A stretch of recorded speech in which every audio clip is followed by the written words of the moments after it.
कैसे हैं आप सब लोग। आशा सभी लोग मस्त होंगे और सीटेट के एग्ज़ाम की तैयारी करते होंगे। आज की सेशन में हम अभिप्रेरणा से संबंधित सभी उस पॉइंट को देखेंगे जो सीटेट के लिए मोस्ट इम्पॉर्टेंट हो सकता है। तो चलते हैं, स्टार्ट करते हैं इस सेशन को। मोटिवेशन, जिसको हम हिंदी में कहते हैं अभिप्रेरणा। मोटिवेशन यानी अभिप्रेरणा क्या है? तो अभिप्रेरणा एक ऐसी आंतरिक शक्ति या बल है या जोश या जुनून होता है जो व्यक्ति को लक्ष्य की ओर ले जाता है या अग्रसर करता है। जैसे पेपर पास करने के लिए बच्चे में जो शक्ति लगाते हैं वह क्या होता है? अभिप्रेरणा होता है।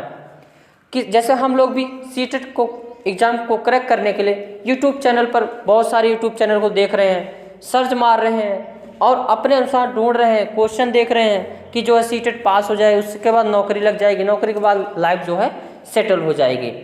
तो ये जो लालायत होती है, लालसा होती है, जिससे कार्य करने की क्षमता होती आती है और कार्य करने के लिए जुनून उत्पन्न होता है, इसी लालसा जुनून को ही हम क्या कहते हैं? मोटिवेशन कहते हैं। अभिप्रेरणा दो प्रकार से होती है। अभिप्रेरणा के कितने प्रकार है? तो दो प्रकार है। कौन कौन सी? एक होती है आंतरिक अभिप्रेरणा, एक होती है बाह्य अभिप्रेरणा। आंतरिक अभिप्रेरणा यानी अपने अंदर यानी अपने मन से, इच्छा से अभिप्रेरित होना ही क्या कहलाता है? आंतरिक अभिप्रेरणा कहलाता है। जैसे अगर कोई अपनी मर्जी से टीचर बनना चाहता है तो वह क्या है? आंतरिक रूप से अभिप्रेरित है। और दूसरा होता है बाह्य अभिप्रेरणा यानी एक्सटर्नल मोटिवेशन। बाह्य अभिप्रेरणा क्या होता है? तो जब कोई व्यक्ति किसी काम को करने के लिए बाह्य रूप से, यानी जैसे मैं जो है कोई पढ़ाना चाहता किसी को देखकर, वाह ये लाइफ अच्छी लग रही है, पढ़ाने में अच्छी लाइफ है, तो ये जो बाहरी चीज़ को देख करके आदमी मोटिवेट होकर के काम करता है, उसे हम कहते हैं बाह्य मोटिवेशन या बाह्य अभिप्रेरणा। जैसे बच्चों को सरकारी अध्यापक बनाने के लिए उसे पुरस्कार, दंड अथवा लालच या प्रशंसा करना, यह क्या है? बाह्य अभिप्रेरणा के उदाहरण हैं। अब प्रिंसिपल ऑफ मोटिवेशन, अभिप्रेरणा के सिद्धांत। अभिप्रेरणा के सिद्धांत पहला है मैस्लो का आवश्यकता पदानुक्रम। तो अभिप्रेरणा के कई लोगों ने जो है महत्वपूर्ण सिद्धांत दिए हैं। उस सिद्धांत को हम देखेंगे जो सीटेट के लिए मोस्ट इम्पॉर्टेंट है और एग्जाम में पूछे जाते हैं। तो पहला है मैस्लो का आवश्यकता पदानुक्रम सिद्धांत। तो इसमें क्या है? इसे हम आत्मसिद्धि का सिद्धांत भी कहते हैं।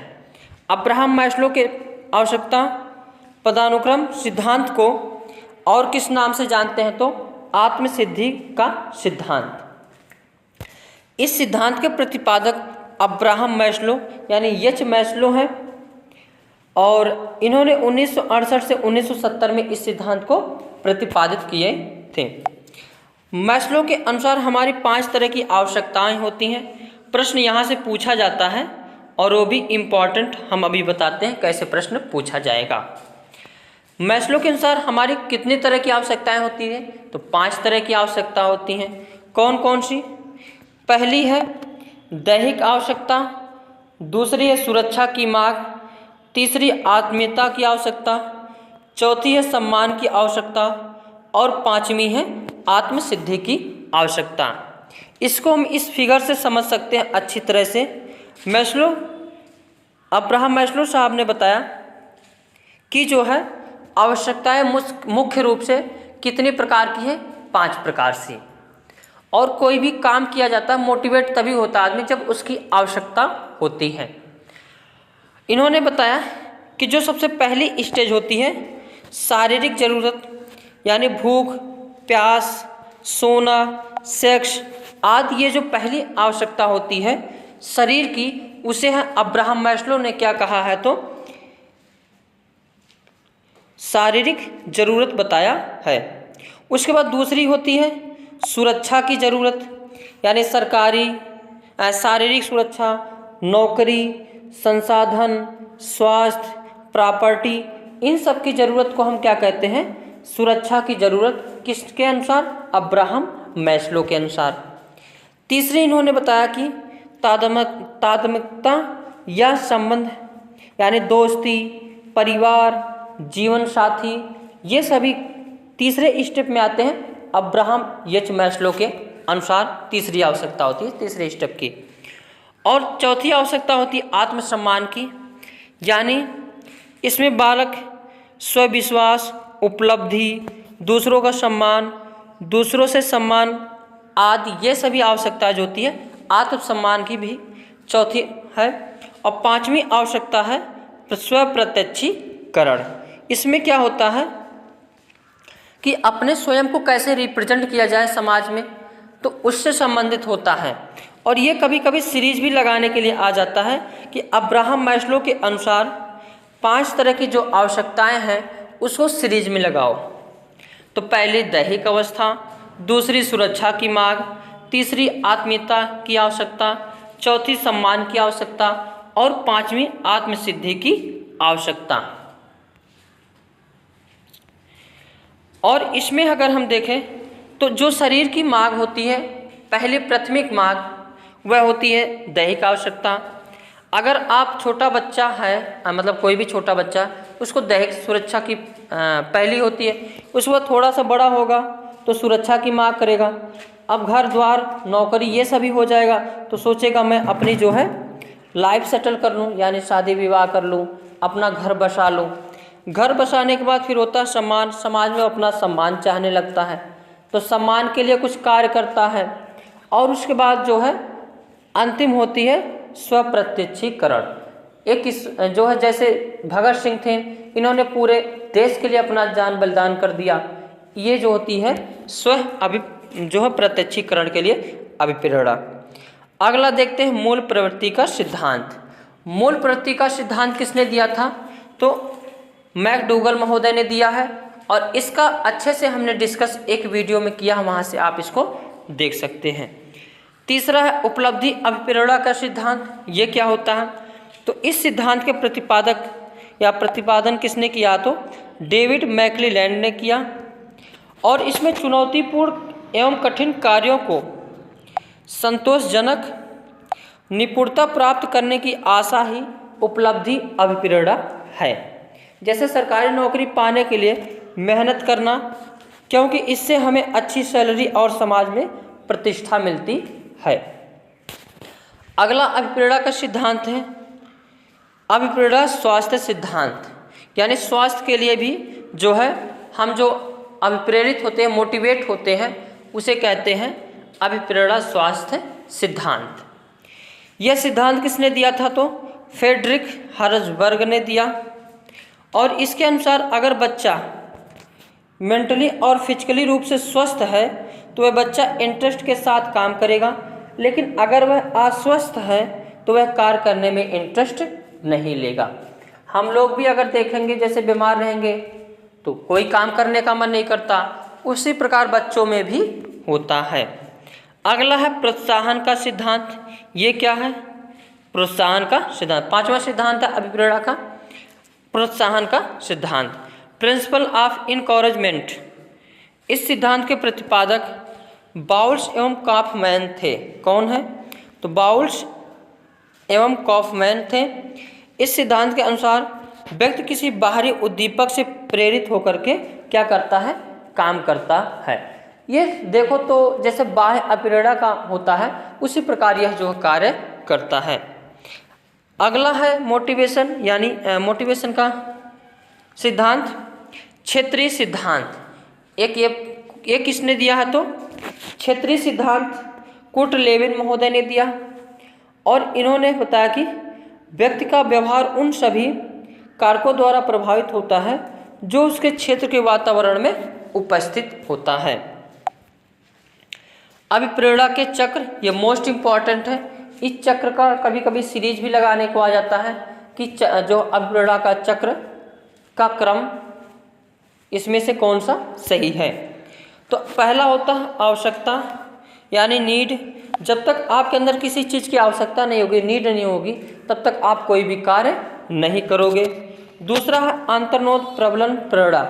जब कोई किसी चीज़ की आवश्यकता होगी, उसके प्रति सोचोगे, उसके प्रति कुछ कार्य करोगे, उसके बाद होती उद्वेलन एवं उत्तेजना, उसको जो है उसके प्रति और तेज़ी से उत्तेजना होगी, उसके प्रति काम करना स्टार्ट करोगे। जैसे अभी सीटेट पास करना है एग्ज़ाम, उसके लिए सर्च मार रहे यूट्यूब पे, सर्च मारने के बाद कोई किसी का वीडियो अच्छे से दिख गया और उसकी बढ़िया से प्लेलिस्ट दिख गई, तो उसमें सोचो कितना जल्दी इसको हम क्या कर लें, पढ़ के कवर कर लें। उसके बाद होता है लक्ष्य निर्दिष्ट व्यवहार, यानी जो लक्ष्य होता उसी के अनुरूप बिल्कुल कार्य करना है। जैसे यूट्यूब चैनल पर आपको चैनल बहुत सारे मिल जाएंगे और जो उससे रिलेटेड होगा उसी को आप जो है उसी के अनुरूप व्यवहार करेंगे, पढ़ेंगे।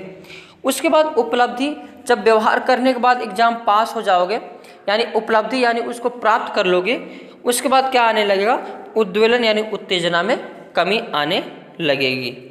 जब सीटेट पास कर लोगे तो सीटेट का पढ़ोगे ही नहीं, तब उसके बाद सुपर टेट या किसी और का DTTP का या किसी और चीज़ का पढ़ोगे। यानी इसका कितने चरण होते हैं, तो 6 चरण होते हैं। पहला आवश्यकता, दूसरा अंतर्नोद, तीसरा उद्वेलन, चौथा लक्ष्य निर्दिष्ट व्यवहार, पांचवा उपलब्धि और छठा है उद्वेलन में कमी।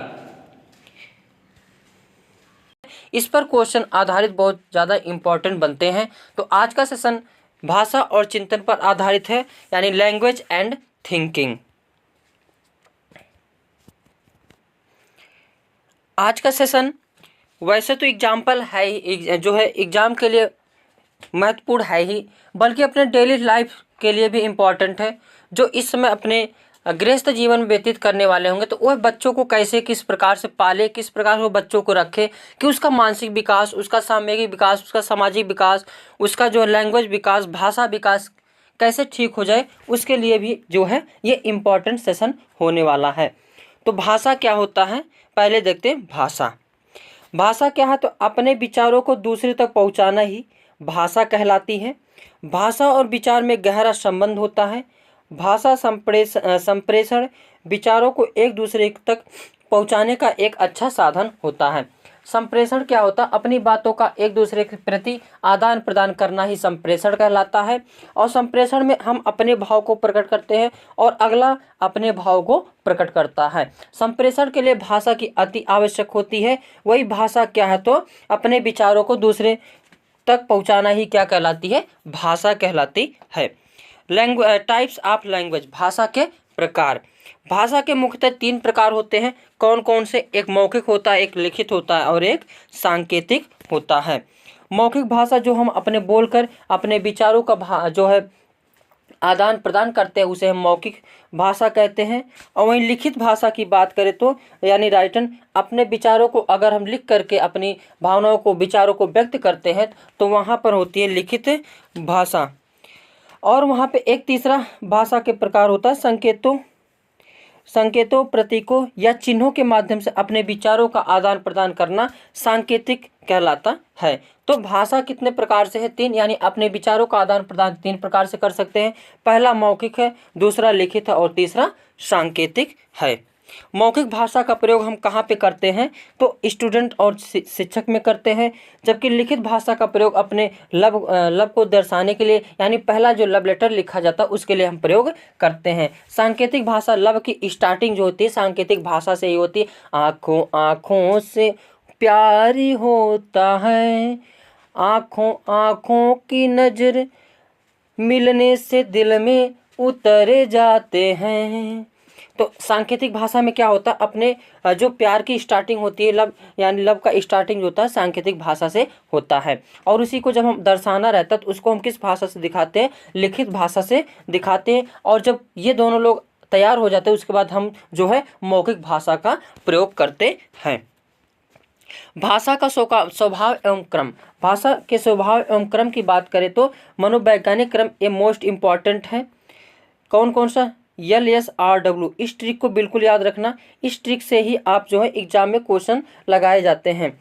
LSRW, यल मतलब लिस्टनिंग, यानी पहले जो है भाषा के ज्ञान से पहले पहला स्टेप सुनना होता है। सुनने के बाद व्यक्ति बोलने लगता है, अब बोलने के बाद पढ़ना, उसके बाद लिखना होता है। यानी भाषा का विकास जो होता है LSRW, यानी लिस्टनिंग, सुनना, स्पीकिंग बोलना, रीडिंग पढ़ना, राइटिंग लिखना। पहले हम किसी चीज़ को सुनते हैं, यानी जो छोटा बालक होता है सुनता है, उसके बाद उस जो सुनने के बाद बोलना स्टार्टिंग करता है, और बोलने के बाद वह पढ़ना स्टार्टिंग करता है, उसके बाद लिखने का काम करता है। और मॉन्टेसरी के अनुसार भी ये मॉन्टेसरी के अनुसार कौन सा क्रम है, तो LSWR। अगर मॉन्टेसरी का प्रकार मतलब मॉन्टेसरी के अनुसार भाषा विकास की बात करेगा तो LSWR, और वहीं मनोवैज्ञानिक क्रम की बात करेगा तो LSRW। मॉन्टेसरी के अनुसार L मतलब पहले बालक सुनता है, S मतलब स्पीकिंग उसके बाद बोलता है, W मतलब उसके बाद लिखता है, और रीडिंग मतलब उसके बाद पढ़ता है। एक होता है वर्ड परिपक्वता, मैच्योरिटी। परिपक्वता क्या होता है, किसी भी चीज़ को लाइफ को समझने के लिए परिपक्वता बहुत इम्पॉर्टेंट फेज अदा करता है।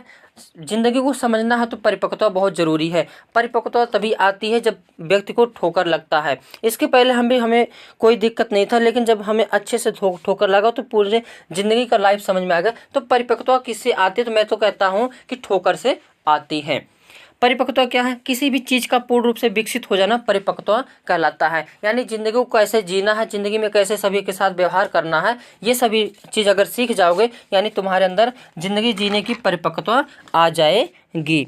आगे देखते हैं भाषा विकास के सिद्धांत। आगे है भाषा विकास के सिद्धांत। पहला सिद्धांत कौन सा है, तो जो परिपक्वता का सिद्धांत। परिपक्वता से अभिप्राय है कि भाषा अवयवों एवं स्वरों पर नियंत्रण होना, जैसे बोलने में जीभ, गला, ताल, होठ, दांत तथा स्वर आदि परिपक्व होते हैं तो भाषा पर अच्छा नियंत्रण होता है, और अभिव्यक्ति यानी विचारों का आदान प्रदान भी अच्छा होता है। जैसे कुछ बालक होते हैं, अगर बालक अपने परिवार में रह रहा है और परिवार का माहौल अच्छा नहीं है, यानी वहाँ पे कोई तुलतुला के बोलता है या फिर अच्छे से कोई नहीं बोलता है, तो वही गुण बच्चे में भी आ जाता है। अगर परिवार का माहौल अच्छा है, इन्वायरमेंट अच्छा है और सभी लोग अच्छे से बोलते हैं तो उसका प्रभाव बच्चों पर पड़ता है और बच्चा भी अच्छे से बोलता है।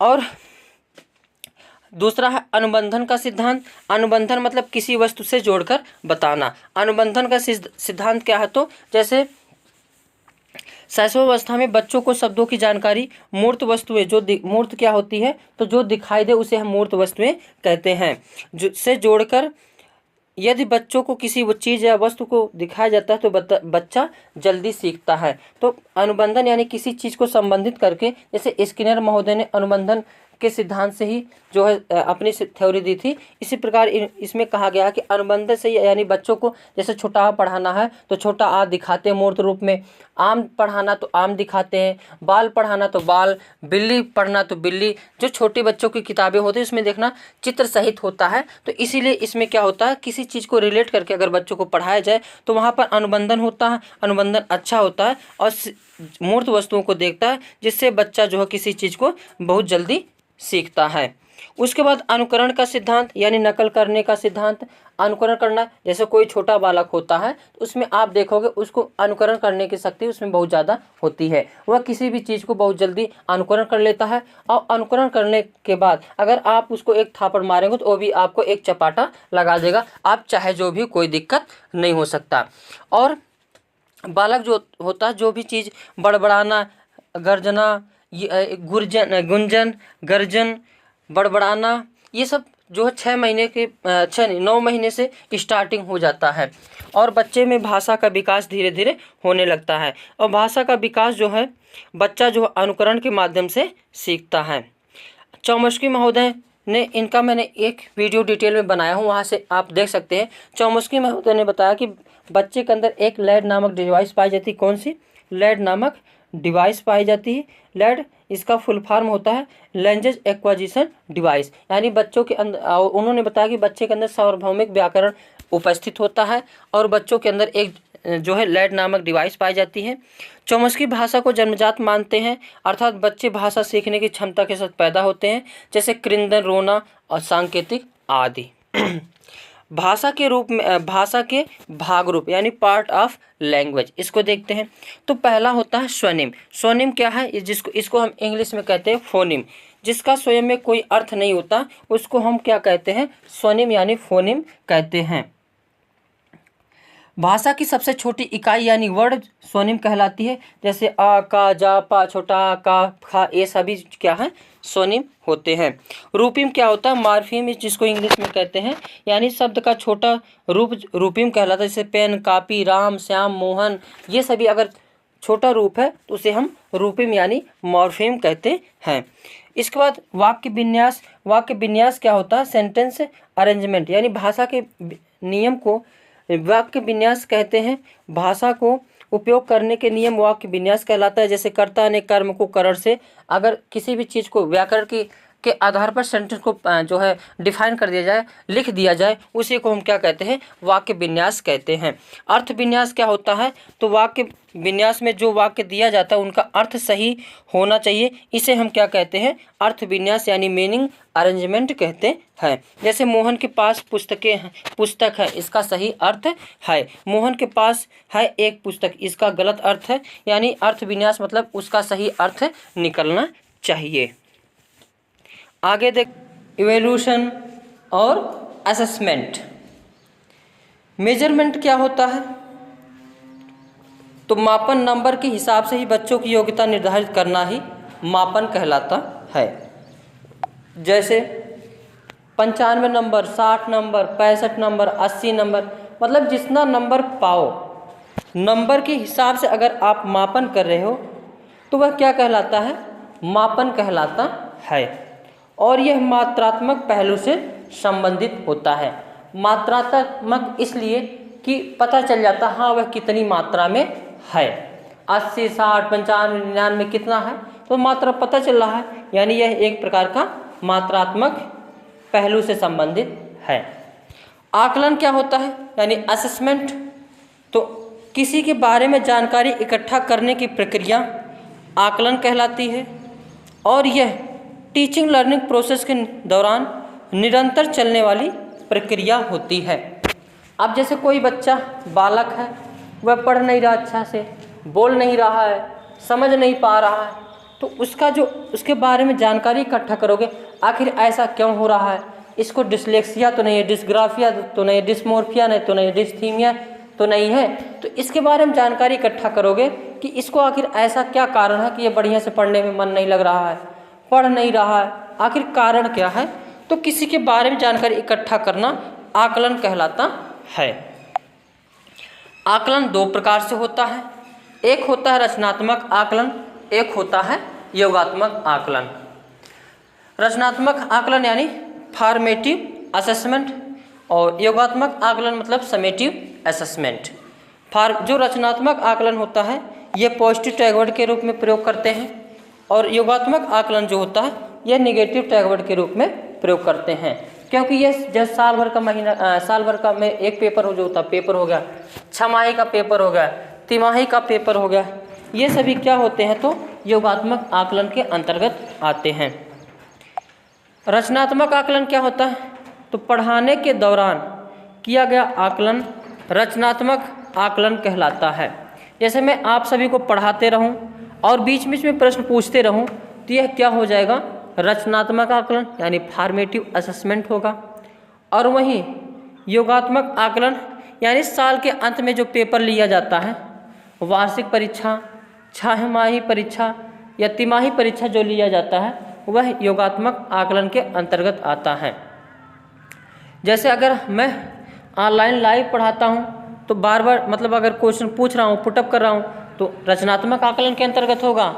और वहीं जब वीडियो अपलोड कर दूंगा, उसके बाद आप सभी लोग कमेंट करोगे और उस कमेंट का पता नहीं कब तक रिप्लाई होगा, उसी को हम कहते हैं योगात्मक आकलन।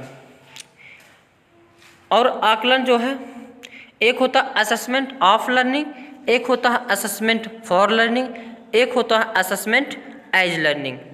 जो असेसमेंट ऑफ लर्निंग होता है यह योगात्मक आकलन होता है, यानी नेगेटिव टैगवर्ड होता है। सीखने का आकलन यह योगात्मक आकलन होता है। जबकि असेसमेंट फॉर लर्निंग जो होता है फॉर्मेटिव असेसमेंट होता है, यानी पढ़ाई करते करते पूछना, बीच बीच में पूछते रहना। जैसे मैंने कुछ प्रश्न पढ़ा, कुछ मेरे मित्र ने पढ़ा, मैंने सोचा मतलब तुम हमसे पूछो, मैं तुमसे पूछता हूँ, तो वहाँ पर होगा असेसमेंट फॉर लर्निंग। इसको कहते हैं सीखने के लिए आकलन यानी रचनात्मक आकलन। एक होता असेसमेंट एज लर्निंग, सीखने के रूप में आकलन यानी सेल्फ असेसमेंट।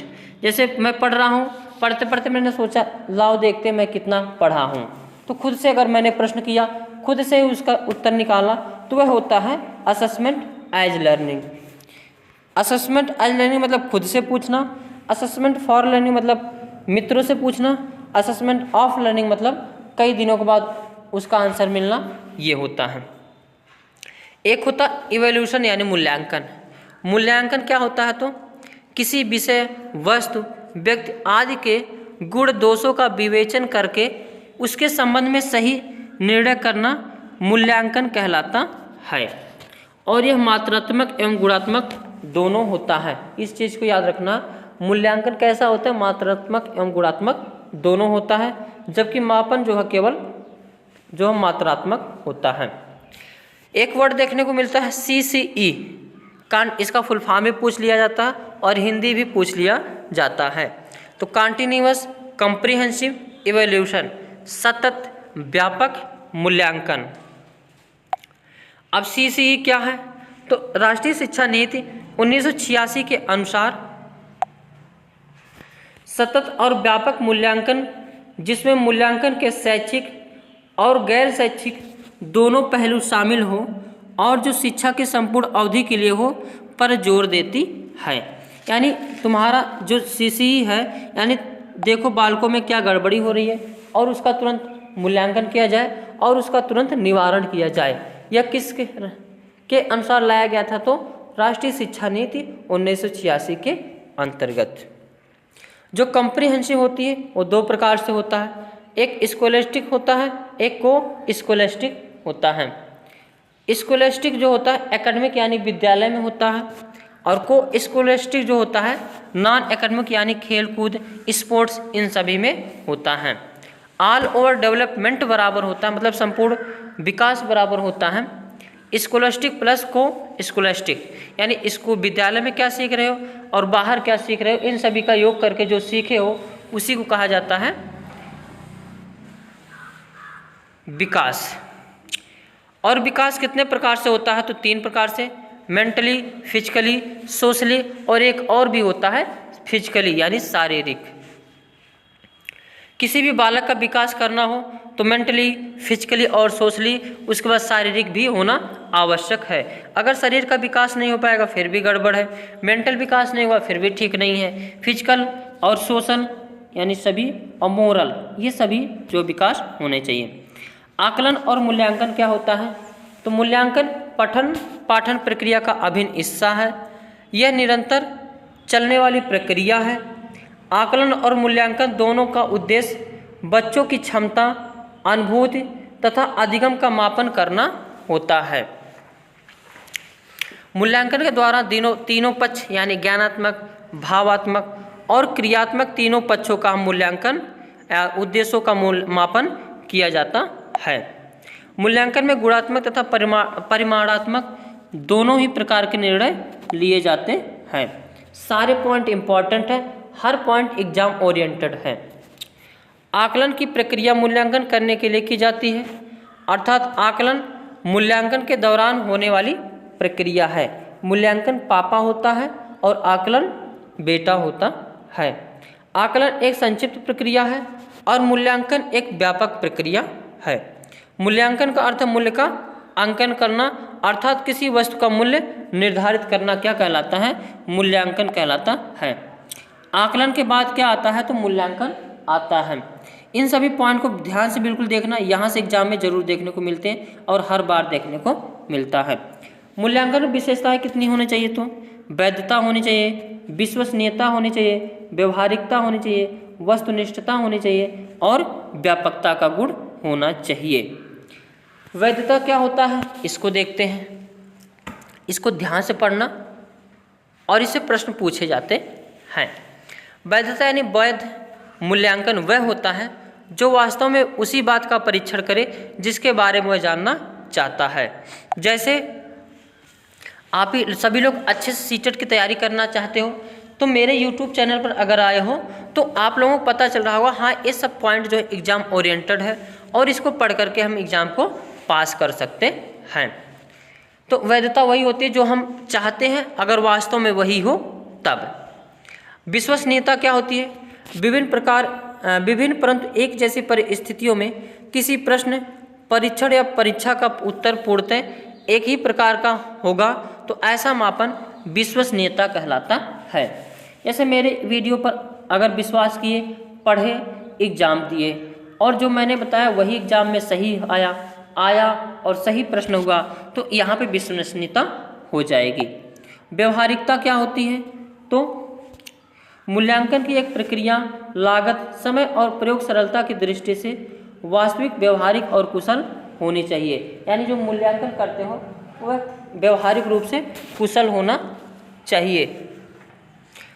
एक इसमें जो वस्तुनिष्ठता क्या होती है? तो जिस मूल्यांकन में एक ही उत्तर हो और परीक्षक का प्रभाव ना पड़े वहाँ पर होता है वस्तुनिष्ठता। जितने भी पेपर होते हैं, प्रश्न होते हैं जो नौकरी पाने के लिए, वो सभी में वस्तुनिष्ठता पाई जाती है क्योंकि उसका उत्तर एक ही होता है।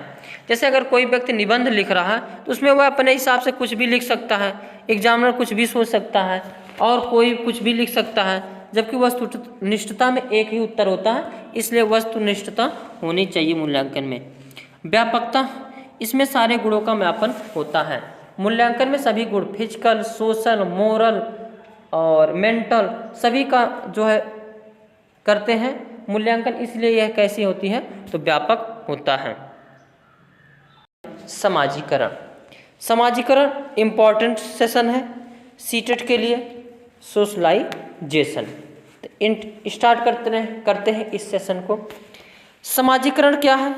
तो यह एक ऐसी प्रक्रिया है जिसमें मानव समाज द्वारा सीखता है और यह पूरे जीवन तक निरंतर चलती रहती है। सिंपल सुनना, समाजीकरण वह होता है कि तुम समाज के अनुरूप खुद को ढाल लो या समाज के अनुरूप अपने आप को ढाल लेना, समाजीकरण कहलाता है। समाजीकरण अच्छी तरह से हो पाएगा तभी समाज में रह सकते हो। और समाजीकरण का मतलब यह है समाज के मान्य व्यवहार को अपनाना और समाज के अमान्य व्यवहार को नकारना, यही होती है समाजीकरण। समाजीकरण की प्रक्रिया, प्रोसेस ऑफ सोशलाइजेशन, कैसे होती है? पहला, पालन पोषण। पालन पोषण द्वारा भी जो है समाजीकरण होता है और पालन पोषण से ज़्यादा प्रभाव समाजीकरण पर पड़ता है, क्योंकि अगर बच्चे का पालन पोषण अच्छे तरीके से नहीं होता तो बच्चे समाज के साथ समायोजन करने में कठिनाई महसूस करते हैं। जैसे नवयुवक यानी हम लोग सीटेट की जो तैयारी कर रहे हैं, इसके बाद वैकेंसी की इंतज़ार करेंगे, ये लाइफ सबसे जो है संघर्ष तूफान वाला लाइफ होता है और इसमें जिस प्रकार बच्चे का पालन पोषण सही से नहीं होता, उसका समाजीकरण नहीं हो पाता, उसी प्रकार इस उम्र में अगर सही दिशा, सही गाइडेंस नहीं मिल पाए तो लाइफ बर्बाद हो सकती है। और सही दिशा, सही हमसफ़र, सही साथ देने वाला, सही सहयोग करने वाला मिल गया तो ये जो लाइफ स्वर्ग बन सकता है। अगला है सहयोग, यानी कोऑपरेशन से द्वारा भी जो है समाजीकरण होता है।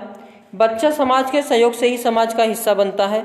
जैसे जैसे बालक अपने साथ अन्य व्यक्तियों का सहयोग पाता है वैसे वैसे वह दूसरों लोगों के साथ अपना सहयोग भी प्रदान करना आरंभ कर देता है। इस समय भी हम लोगों को अगर सहयोग, देखो जो किशोरावस्था होता है इसमें मित्रों का सहयोग बहुत होता है, सर्वाधिक होता है। हमको तो मित्रों का सहयोग इतना मिला, इतना प्यार मिला है कि जो आप लोगों की सेवा आज मैं कर पा रहा हूँ। और सेवा का मतलब वही है हेल्प करना। टीचर एक स्टूडेंट की सेवा मतलब हेल्प करता है। तो मैं जो ये स्टार्ट किया हूँ आप लोगों के लिए और मैंने लक्ष्य रखा है कि कोई भी एजुकेशन हो, जितना मैं दे सकता हूँ फ्री में आप सभी लोगों को यूट्यूब के माध्यम से दूंगा। और ये सभी आप लोगों का प्यार मिला तो इतना कुछ आप लोगों को मिलेगा कि आप सोच भी नहीं सकते हो इतना कुछ मिल सकता है। और इसी प्रकार कहा जाता है सहयोग, सहयोग से भी समाजीकरण होता है। जैसे आप लोग इस स्टेज में हो कि मम्मी पापा भी साथ छोड़ देते हैं, सभी लोग साथ छोड़ देते हैं, अकेले होना पड़ जाता है। और इसमें साथ वही आता है जो दोस्त होते हैं, और दोस्त अगर साथ काम आते हैं वही सबसे बड़ा मित्र होता है, वही सबसे बड़ा। और ये लाइफ खतरों वाला लाइफ है किशोरावस्था, इसमें बनना बिगड़ना ये सारा चीज़ होता है। और इसमें अच्छा गाइडेंस मिल गया तो अच्छी लाइफ बन जाएगी और गाइडेंस अलग मिला तो गड़बड़ हो सकती है। यानी सहयोग से भी समाजीकरण होता है। कोई आपका सहयोग करेगा अच्छे से तो आप उसके प्रति अच्छे रहोगे, नैतिक मूल्यों का विकास हो जाएगा, अच्छे दर्पण होंगे, अच्छे चीज़ उसके बारे में पॉजिटिव चीज़ होगा। और वहीं समाज अगर नकार देगा, नेगेटिव मानेगा, तो समाज के लिए क्या हो जाएगा, आप लोग समाज से दूर होने लगोगे। तो सहयोग से भी जो है समाजीकरण होता है। अनुकरण द्वारा, यानी अनुकरण का अर्थ है नकल करके सीखना। बच्चा बड़ों की बातों का अनुकरण करके सीखता है और समाज का एक हिस्सा बन जाता है। उसके बाद पुरस्कार एवं दंड से भी समाजीकरण होता है। जब बालक समाज के आदर्शों तथा मान्यताओं के अनुसार व्यवहार करता है तो उसकी लोग प्रशंसा करते हैं, पुरस्कार देते हैं, पुरस्कृत करते हैं, सम्मान देते हैं। इससे जो उसके समाजीकरण का विकास होता है। और अगर इसी के विपरीत जब बालक असामाजिक व्यवहार करता है, असामाजिक हो जाता है, तो उसे दंड मिलता है और जिसके भय से वह कार्य जो है दोबारा नहीं करता है। जैसे इस समय कोई भी काम करोगे, अच्छा काम किए तो पुरस्कार मिलेगा, तो समाजीकरण से विकास होता है, यानी समाज में तुमको सम्मान मिलेगा और समाज में आपका दर्पण बनेगा। तो ये इससे भी जो है समाजीकरण होता है। समाजीकरण की इकाई, समाजीकरण के इकाइयों के प्रकार, इसके मुख्यतः दो प्रकार होते हैं। दो एजेंसी काम करती है। कौन कौन सी है, तो एक सक्रिय एजेंसी होती है, एक निष्क्रिय एजेंसी होती है। सक्रिय एजेंसी जो डायरेक्ट प्रभाव डालती है, तुरंत उसका रिएक्शन देती है। जैसे बच्चा अगर रिश्तेदार आए, मेहमान आए, उसका पैर नहीं पकड़ा, पैर नहीं छुआ, तो मम्मी पापा तुरंत रिएक्शन दे देते हैं और उसको समझ में आ जाता है कि हाँ समाजीकरण के अंतर्गत पैर जो है टच करना है, स्पर्श करना है। निष्क्रिय एजेंसी वह एजेंसी होती है जो बालकों पर सीधा प्रभाव नहीं डालती है, बल्कि इनडायरेक्ट में अपना प्रभाव डालती है। जैसे सक्रिय एजेंसी के अंतर्गत परिवार आ गया, दोस्त, पड़ोसी, रिश्तेदार, स्वास्थ्य, क्लब, स्कूल, ये सभी किसके अंतर्गत आते हैं, तो सक्रिय एजेंसी के अंतर्गत आते हैं। निष्क्रिय एजेंसी में पुलिस स्टेशन, सार्वजनिक पुस्तकालय, रेलवे स्टेशन, एयरपोर्ट, ये सभी जो है बच्चों पर इनडायरेक्ट रूप से प्रभावित करते हैं, इसलिए इसे निष्क्रिय एजेंसी कहा जाता है। समाजीकरण की इकाइयाँ की बात करें तो परिवार, विद्यालय, अध्यापक, खेल, ये सभी जो है समाजीकरण की इकाइयाँ हैं। पहली इकाई होती है परिवार, यानी बालक समाजीकरण का प्रारंभ परिवार से होता है और परिवार में भी मम्मी से होता है। और यह समाजीकरण की पहली इकाई भी होती है, यानी पहली माता अगर कही जाए, पहला गुरु कहा जाए तो मम्मी होती है, मम्मी पापा, यानी मम्मी ज़्यादा होते हैं, मम्मी। और द्वितीय एजेंसी कौन सी, मतलब दूसरा इकाइया कौन सा है, विद्यालय है। विद्यालय में बच्चा स्नेह, सहयोग, कर्तव्य, निष्ठा, दूसरों के साथ समायोजन करके सीखता है। तीसरी इकाई इसकी है अध्यापक। बच्चे के सामाजिक विकास में अध्यापक का भी महत्वपूर्ण योगदान है। बच्चे अपने अध्यापक को आदर्श मानते हैं तो समाज में भी शिष्टता, धैर्य तथा सहकारिता के गुण विकसित हो जाते हैं। खेल भी एक प्रकार की समाजीकरण की इकाइयाँ हैं। खेल बच्चों के मानसिक, शारीरिक, संवेगात्मक विकास के साथ साथ सामाजिक विकास में भी योगदान देते हैं। एक टीम में रहकर बच्चे सहयोग की भावना विकसित करते हैं। उनको अनुशासन में रहना पड़ता है और हारने के बाद भी उनको अपने संयोगों यानी इमोशन पर नियंत्रण रखना होता है और विजयी टीम को बधाई देनी होती है। इससे भी समाजीकरण होता है। तो आज के सेशन में बस इतना ही। Thank you. या शिक्षण की विधियाँ, ये सभी मोस्ट इम्पॉर्टेंट सेशन होने वाला है, क्योंकि सीटेट के एग्ज़ाम में यहाँ से ज़रूर आपको देखने को मिलेगा। और हर एक पॉइंट का आप लोग इस वीडियो को ज़रूर 2 बार देखना और लास्ट तक बने रहना, यहाँ से क्वेश्चन ज़रूर देखने को मिलेगा। तो स्टार्ट करते हैं। पहली विधि है आगमन विधि, यानी इंडक्टिव मेथड। आगमन विधि के जनक की बात करें तो अरस्तु महोदय हैं और इस विधि में सीधे अनुभवों, उदाहरणों तथा प्रयोगों का अध्ययन करके नियम निकाले जाते हैं। यह विधि जो है छात्र केंद्रित विधि है, इसलिए भी ये इम्पॉर्टेंट विधि हो जाती है, जो विद्यार्थियों को लर्निंग बाय डूइंग यानी एनसीएफ भी कहता है, ये भी इसलिए और भी इम्पॉर्टेंट हो जाती है, करके सीखने पर बल देती है। और यह एक मनोवैज्ञानिक विधि है, और मनोवैज्ञानिक और भी अच्छी विधि हो गई, क्योंकि किसी भी बच्चे का हाव भाव देखकर अगर पढ़ाते हो, टीचिंग शिक्षण कार्य कर रहे हो, तो वह सबसे बढ़िया विधि कहलाती है। और इसमें तो सारे पॉजिटिव हैं, करके सीखने पर, और छात्र केंद्रित भी है, मनोवैज्ञानिक भी है। तो शिक्षण जो आगमन विधि है वह इसके जनक कौन है? अरस्तु महोदय हैं। और इसमें अनुभव और उदाहरण से, यानी ज्ञात से अज्ञात की ओर इसमें शिक्षण का कार्य किया जाता है। इस विधि में छात्र केंद्रित विधि है, करके सीखने पर जोर देती है, और एक मनोवैज्ञानिक विधि है। इस विधि में तर्क करते हुए, तर्क कैसे किया जाता है? तो उदाहरण से नियम की ओर, स्थूल से सूक्ष्म की ओर, विशिष्ट से सामान्य की ओर, ज्ञात से अज्ञात की ओर, मूर्त से अमूर्त की ओर, और प्रत्यक्ष से प्रमाण की ओर। ये सारे पॉइंट इंपॉर्टेंट है, यही पॉइंट एग्जाम में देखने को मिल जाते हैं। तो आगमन विधि में कैसे करते हैं, पढ़ाते हैं? पहले उदाहरण देते हैं, उसके बाद नियम की बातें करते हैं। पहले स्थूल की बातें, फिर सूक्ष्म की बातें करते हैं।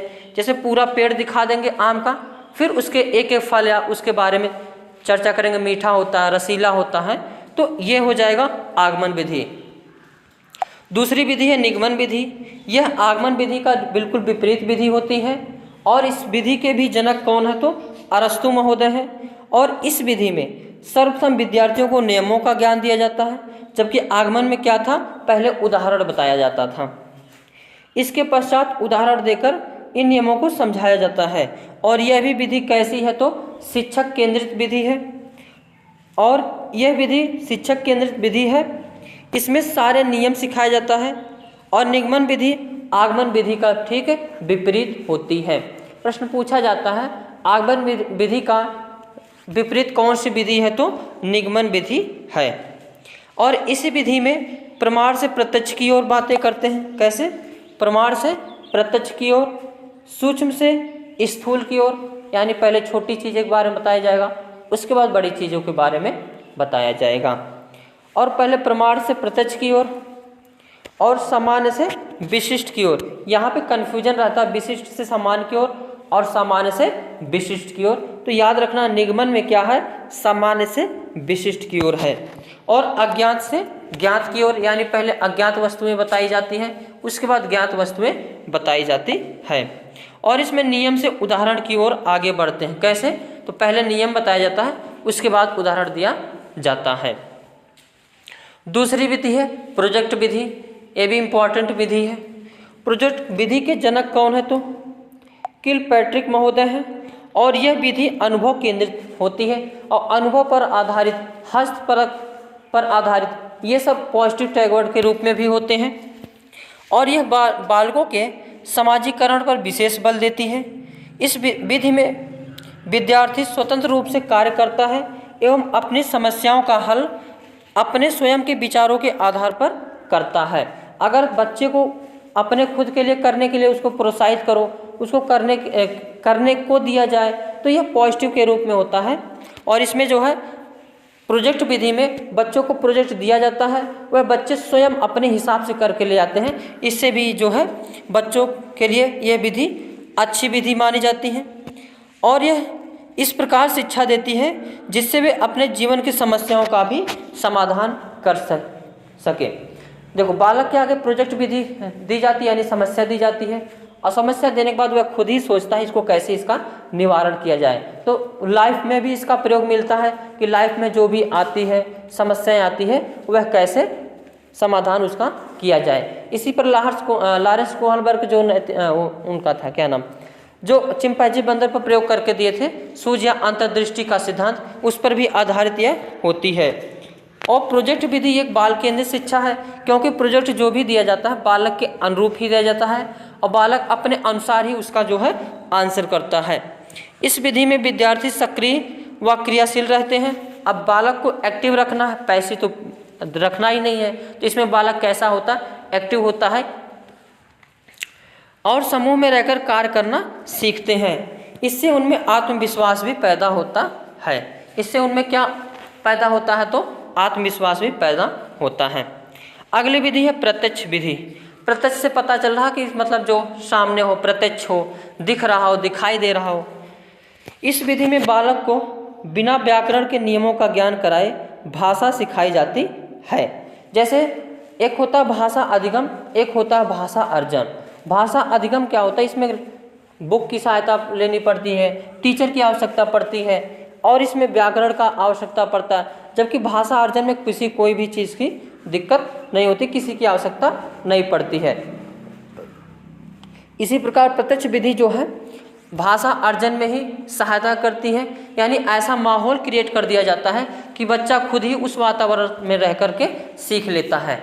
जैसे एक शिक्षक होता है, टीचर, अध्यापक, वह बच्चों को पढ़ाता है, लिखाता है और जैसा वातावरण करता है बच्चा वैसा ही सीखता है। तो इस विधि में प्रत्यक्ष रूप से जो बच्चों को सिखाई जाती है वह होता है प्रत्यक्ष विधि और यह सर्वाधिक उपयुक्त होती है। अब जैसे कोई बालक सुन नहीं पा रहा है, देख नहीं पा रहा है, तो इस हिसाब से इन लोगों के लिए जो है प्रत्यक्ष विधि क्या होती है, प्रयोग में लाई जाती है। अगली विधि है विश्लेषण विधि। विश्लेषण विधि के जनक कौन है, तो हेनरी एडवर्ड आर्मस्ट्रांग है। हेनरी एडवर्ड आर्मस्ट्रांग है। और इस विधि में क्या किया जाता है, कोई भी चीज़ होता है उसको छोटे छोटे भागों में तोड़ करके उसका अध्ययन किया जाता है। इसी को हम कहते हैं विश्लेषण विधि। और इसका विपरीत एक विधि होती है संश्लेषण विधि। संश्लेषण विधि में जो सारी चीज़ें छोटी ये होती हैं, अलग अलग बताया जाता है, इन सभी को जोड़ करके बताया जाता है, वह कहलाती है संश्लेषण विधि। जिस प्रकार आगमन विधि का विपरीत निगमन विधि था, उसी प्रकार संश्लेषण विधि का विपरीत विश्लेषण विधि है। संश्लेषण विधि में जोड़ करके पढ़ाया जाता है, जबकि विश्लेषण विधि में तोड़कर पढ़ाया जाता है। और संश्लेषण और विश्लेषण विधि के जनक कौन है, तो हेनरी एडवर्ड आर्मस्ट्रांग हैं। अगला है अनुकरण विधि, सिमुलेशन मेथड। इसमें क्या है, इस विधि में बालक अनुकरण करके सीखता है, इसलिए इस विधि को अनुकरण विधि भी कहा जाता है। इस विधि में बालक अपने शिक्षक का अनुकरण करके लिखना, पढ़ना, बोलना, नवीन रचना करना सीखता है। सिंपल सी बात, जैसे प्रत्यक्ष विधि है बिल्कुल डिट्टो वैसे ही ये विधि है, कौन सी, अनुकरण विधि। प्रत्यक्ष विधि में सामने रहकर उसको अनुकरण करके ही सीखते हैं और इसमें वही चीज़ है, अनुकरण करके जो सीखते हैं वह होता है अनुकरण विधि। और यह भी जो भाषक शिक्षक का सर्वश्रेष्ठ गुण है। देखो, जैसा वातावरण आप क्रिएट करोगे बालक वैसा ही अनुकरण करके सीखेगा। अब कोई पान और चबा के बिल्कुल आए पढ़ाएगा तो बच्चा भी सोचेगा पान उन खाना अच्छी बात है। और अगर नहीं खाया जाए, बिल्कुल साफ सुथरा टीचर होना चाहिए, पर्सनालिटी मेंटेन होनी चाहिए, तो बालक भी उसी प्रकार से रहता है। अगली है व्याख्यान विधि, लेक्चरर मेथड। हालांकि ये मेथड जो है छोटे बालकों में यानी 1 से 5 तक इसको निगेटिव माना जाता है, लेकिन ऊपरी क्लास में 6 से 8 या 9 मतलब हाई लेवल की क्लासों में व्याख्यान विधि का प्रयोग अच्छा माना जाता है, ठीक माना जाता है। व्याख्यान विधि में किसी तथ्य विषय की व्याख्या की जाती है और व्याख्यान विधि में शिक्षक एक्टिव होता है जबकि बालक जो है पैसिव होता है। और जबकि एनसीएफ मतलब एनईपी 2000 ये कुछ भी रहे, वह हमेशा कहते हैं बालक कैसा होना चाहिए, जो है एक्टिव होना चाहिए। जबकि व्याख्यान विधि में कौन एक्टिव रहता है, शिक्षक एक्टिव रहता है। अगली है मारिया मॉन्टेसरी विधि, मॉन्टेसरी मेथड। मारिया मॉन्टेसरी एक इटली की चिकित्सक थी तथा शिक्षा शास्त्री भी थी, जिनके नाम से शिक्षा मॉन्टेसरी पद्धति का प्रसिद्ध है। और यह पद्धति 2.5 से 6 वर्ष, ये याद रखना, 2.5 से 6 वर्ष तक के बच्चों हेतु प्रयोग में ली जाने वाली पद्धति है। और इसका विकास डॉक्टर मारिया द्वारा रूस विश्वविद्यालय मंदबुद्धि बालकों की चिकित्सा हेतु उनकी शिक्षा के लिए ये विधि अपनाई गई थी, जो कुछ समय बाद समान बुद्धि बालकों के लिए भी इस विधि का उपयोग किया जाने लगा। डॉक्टर मारिया का मानना है कि शिक्षा का मूल उद्देश्य बालक का सर्वांगीण विकास करना होना चाहिए। ऐसा नहीं केवल मानसिक विकास कर लो या केवल सामाजिक विकास कर लो या केवल शारीरिक विकास कर लो या केवल नैतिक विकास कर लो, ऐसा नहीं, बच्चे का सर्वांगीण विकास करना आवश्यक होता है। अगली विधि है डाल्टन विधि। कौन सी? डाल्टन विधि। डाल्टन विधि के जनक या प्रतिपादक कौन है, तो कुमारी हेलन पार्खस्ट हैं। और इनका मानना है जो है कुमारी हेलेन पार्कहेस्ट हैं। इस विधि का निर्माण कक्षा में होने वाले शिक्षण दोषों को दूर करने में किया जाता है और इस विधि में अध्यापक द्वारा छात्रों को कुछ निर्धारित कार्य यानी असाइनमेंट के रूप में दिए जाते हैं जिन्हें विद्यार्थियों को दिए हुए समय के भीतर करके देना होता है और इस प्रकार की विधि द्वारा बालकों कार्य करने में बालकों को पूर्ण स्वतंत्रता दी जाती है। जैसे प्रोजेक्ट मेथड होता था उसी प्रकार यह भी मेथड है डाल्टन विधि। अगली है भाषा संसर्ग विधि। भाषा संसर्ग यानी लैंग्वेज इनकॉर्पोरेशन मेथड, यह एक व्याकरण शिक्षण विधि है। इस विधि को अव्याकृत विधि के नाम से भी जाना जाता है। इस विधि में रचनाओं के माध्यम से व्याकरण का ज्ञान दिया जाता है और प्राथमिक कक्षाएं हेतु यह विधि काम में ली जाती है क्योंकि यह भाषा की शुद्धता के प्रयोग पर बल देती है। इस विधि के द्वारा छात्रों को अच्छे लेखन की पुस्तकों के माध्यम से व्याकरण का ज्ञान दिया जाता है। भाषा संसर्ग विधि। तो आज के सेशन में हमने शिक्षण